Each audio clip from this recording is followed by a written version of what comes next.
Bien, vamos con la salida. Es la sexta del programa. Partida en la sexta carrera, muy pareja la largada. Viene la yegua Principesa, está atacando Plus Ultra a pelear por el primer lugar. Mientras tanto, la yegua Siquelia se viene acomodando y también un My Winning Make que por el centro de la cancha ya de un viaje pasa a dominar la carrera.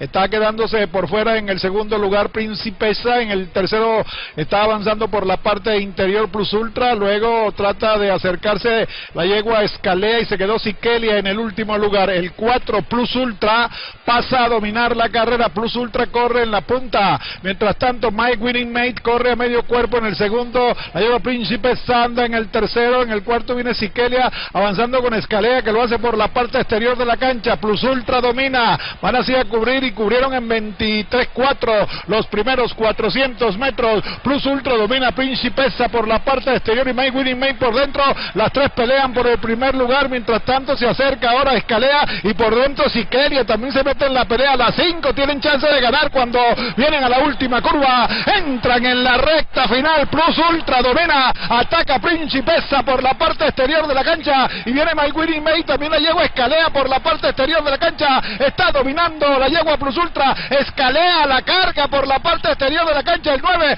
Escalea trata de acercarse contra la yegua Plus Ultra que domina, ahora se va por la parte interior de la cancha, domina el 4 Plus Ultra, Escalea para el segundo, domina Plus Ultra y ganó Plus Ultra número 4.